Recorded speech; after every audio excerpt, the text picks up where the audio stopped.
আসসালামু আলাইকুম। আশা করছি সবাই ভালো আছেন। কুকিং উইথ তমাতে সকলকে স্বাগতম। আজ আমি রান্না করছি মুরগির মাংস। এজন্য প্রথমেই মুরগির মাংস ভালোভাবে পরিষ্কার করে নিয়েছি।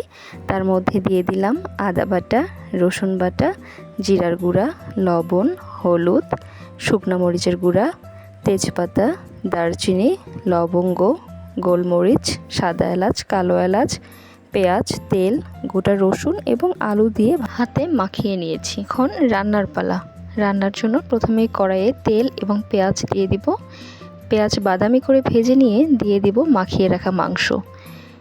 এরপর বেশ কিছুক্ষণ মাংস কষিয়ে নেব। আমার আসলে গোটা রসুন দিয়ে মুরগির মাংস খুব পছন্দ। আচ্ছা, আপনাদেরও কি তাই? গোটা রসুন দিয়ে মুরগির মাংস খেতে পছন্দ করেন? কমেন্ট করে জানাতে ভুলবেন না কিন্তু। ভালো করে নেড়েচেড়ে মাংস কষিয়ে নিচ্ছি। মাংস থেকে যখন তেল ছেড়ে দিবে তখন বুঝতে হবে মাংস কষানো হয়ে গিয়েছে। আপনারা নিশ্চয়ই দেখে বুঝতে পারছেন আমার মাংসের অলরেডি তেল ছেড়ে দিয়েছে। আর একটু কষিয়ে নিব। এরপর দিয়ে দিব ঝোল। মাংস অলরেডি সিদ্ধ হয়ে গিয়েছে।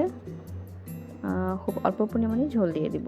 ঝোল দিয়ে অল্প কিছুক্ষণ রান্না করলেই রেডি হয়ে যাবে গোটা রসুন আলু দিয়ে দেশি মুরগির মাংস। আজ আর না, সবাই ভালো থাকবেন, সুস্থ থাকবেন। আল্লাহ হাফেজ।